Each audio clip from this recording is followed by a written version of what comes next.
우리나라에 지금 여행 시장이 몰라 여행사 와서 써먹은 게 거의 없어요.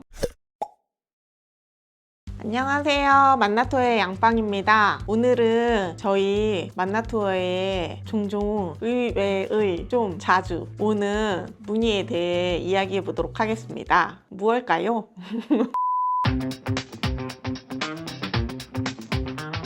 저희 만나투어에 이메일로도 카톡으로도 자주 오는 문의가 있어요. 혹시 직원 안 뽑나요? 댓글로도 몇 번 물어봐요. 직원에 대한 문의나 저는 뭐 여행사 경력 얼만데 연락 주세요, 뭐 이런 거나. 업계에 도움이 필요하신 분들이거나 아니면 업계 새싹들 많이 연락 주신다는 맞아요. 거구나. 네. 그리고 특강 같은 거 해달라고. 어디서요? 모 대학교 약간. 예전에 저 특강도 한 2번 갔었어요. 근데 제가 특강 2번 가고 다시는 안 가리라. 민폐를 끼쳤구나. 내가 내 주제를 몰랐구나. 이 유튜브는 제가 말을 못해도 편집을 해주시고 하니까 적당히 나가잖아요. 제가 얼마나 버벅거리고 했겠습니까? 반성 영상 찍는 건가? 갑자기 방송 영상이야. 미안해. 내가 많이 반성하고 있다.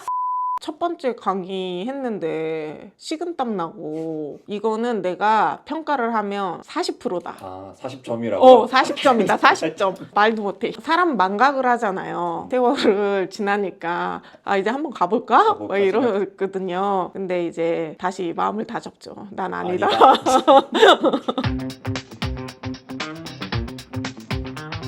우리나라에 지금 여행 시장이, 우리나라 인구는 지금 점점 줄어가고 있고 40대와 50대와 60대가 가장 큰 밀집 인구인 것 같아요. 이 인구가 가장 큰 소비층이거든요. 그러면은 우리나라의 지금 여행 시장을 볼 때 패키지 시장 같은 경우는 조금 젊게 변화하려고 노력은 하고 있지만 한계가 있거든요. 한계가 있다 보니까 수요가 줄 수밖에 없고 사람을 많이 보내서 그 사람들이 쇼핑을 하고 옵션을 해야 남는 구조였는데 지금 그렇게 보낼 인구가 없어지고 있고, 그렇기 때문에 패키지 시장은 프리미엄 시장과 자유여행 화된 패키지가 남을 것 같고, 지금 벤처형 여행사들이 많이 생겨나고 있거든요. 보통 이제 자유여행을 기반으로 만들어진 여행사거든요. 근데 이런 곳들은 단품 판매를 많이 해요. 자유여행 안에 보면 열차 하나도 단품이고 데이 투어들이 다 단품이고 호텔도 다 단품이에요. 이런 식의 것들을 판매하는 벤처형 여행사들이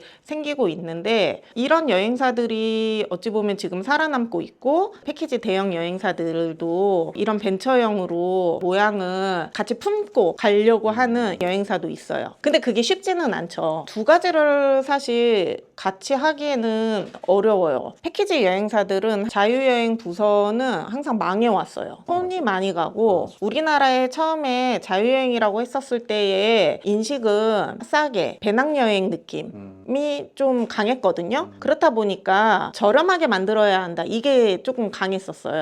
그래서 패키지사에서 자유여행을 만들 때 보통 에어텔로 많이 만들다 보니까, 근데 에어텔도 사실 손이 많이 가거든요. 개인에 맞는 호텔을 정해주고 막 이래야 하고, 이러다 보니까 은근히 손이 많이 가고 좀 많이 망하고 막 그랬는데, 앞으로의 여행 시장은 명확한 타겟층을 가지고 가야 하고, 패키지 시장 또한 예전에 그것을 유지하는 게 아닌 변화가 필요하고, 왜냐면 항공사들도 단체 좌석을 많이 주지도 않고 예전에 비해 많이 축소가 됐고, 패키지 시장이 점점 갈 곳을 잃어가죠. 이 일을 하다 보니까 이게 가장 매력이 있는 것 같아요. 저는 여행사 일을 계속 하면서 가장 보람을 느낄 수 있고, 여행을 만들어내는 사람으로서 할 수 있는 일이 이 반자유 여행을 만드는 거였던 것 같아요.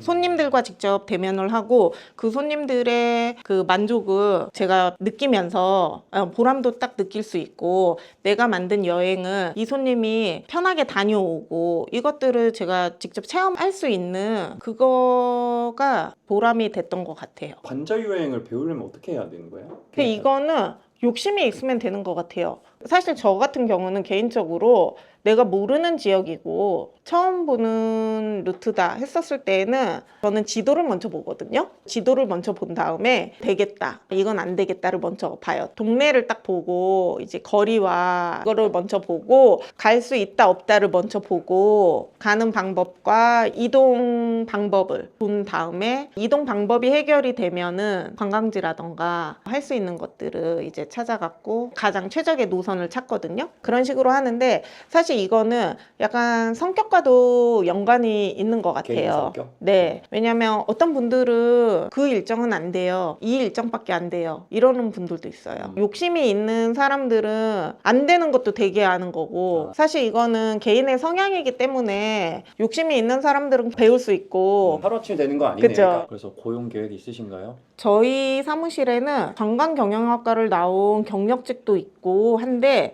저희는 사람을 뽑을 때 필요한 영역에 센스 있는 사람을 뽑아요.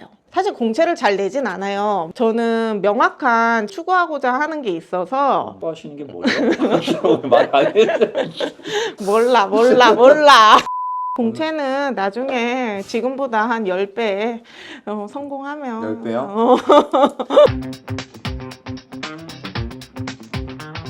저도 관광학과를 나왔거든요. 사실 지금은 제가 학교를 안 다니니까 잘 모르겠는데 근데 사실 지금도 마찬가지지 않을까요? 사실 관광경영학과 가서 내가 배운 거를 보면 여행사 와서 써먹은 게 거의 거의 없어요? 없어요. 관광경영학과에서 배운 여행 상품을 만드는 과제 이런 게 있었거든요. 그런 것들도 실질적으로 여행사 와서 쓰잘데기 없는 거였어요. 여행사에서 필요했던 거는 여행사 들어오기 직전에 땄던 토파스 자격증과 해외 인솔자. 근데 이제 저 같은 경우는 개인적으로 인솔자를 싫어해갖고 알았어요? 한 번도 그 인솔 자격증을 쓴 적은 없지만 지금 제가 여행사를 한 10년 넘게 운영을 하고 그 전에 대형 여행사에서도 있었고 지금 우리나라의 1등과 2등 패키지 여행사의 대리점도 운영을 하고 있잖아요. 그리고 이런 대형 여행사들은 이제 로테이션을 많이 시키거든요. 영업부였다가 현재 예약을 하는 예약부서, 단체 항공권을 항공사와 예약하는 그런 항공부서, 대리점 관리를 하는 영업부서 이런 식으로 로테이션을 많이 시키는데 대형 패키지사에 들어가시는 분들이 있고 2군 여행사라고 하는 그런 여행사들은 보통 직판을 해요. 직판 여행사라는 거 대리점이 있기는 하지만 대리점 영업이 주가 아닌 본사가 주고 그 본사 내에 있는 직원들이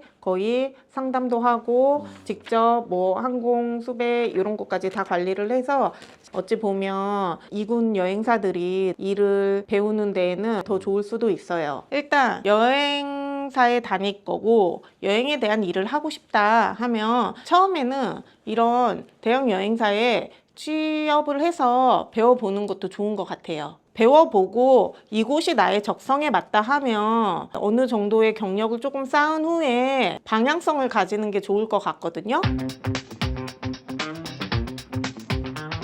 창업하시려는 분들은 여행사 창업 정말 힘듭니다. 경력이 있으셔도 많이 힘들 텐데 일단 몇 년 버티실 수 있는 자본이 있으셔야 하고요. 그리고 명확한 타겟이 있으셔야 하고요. 사실 저도 지금 뭐 유튜브라던가 뭐 다른 온라인 매체라던가 이런 것들을 이용을 하잖아요. 어느 정도의 이제 들어올 수 있는 수요가 있어야 하거든요. 근데 이것이 어느 정도 없다면 유지하기가 참 힘들 거예요. 그러니까 자본이 조금 있는 상태에서 시작을 하셔야 할 것 같고 SNS라던가 홍보하실 수 있는 영역을 어느 정도 구축을 하신 후에 시작을 하시는 게 좋을 것 같아요.